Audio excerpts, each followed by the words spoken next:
वालेकुम। हेलो, अस्सलाम वालेकुम। वालेकुम अस्सलाम। जाहिद बात कर रहा हूँ। जी नाहिद, कैसे हैं आप? जी पहले लाइट ब्राउन था, अब डार्क ब्राउन हो गया। अच्छा, वो किस लिए? बस वो इधर की गर्मी इतनी है ना। फैसलाबाद की गर्मी है। जाहिद, आप भी इस्लामाबाद से हो ना?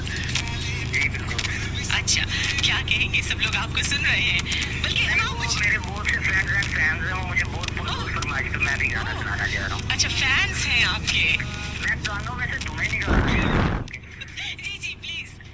कल आपकी कॉल नहीं लगी, हम लोग बड़े खुशकिस्मत समझ रहे थे अपने आप को कि जाहिद की कॉल नहीं लगी और हम उनको सुन नहीं पाए, शुक्र अल्लाह। लेकिन आज हमारी लक जो है वो कुछ काम नहीं कर रही।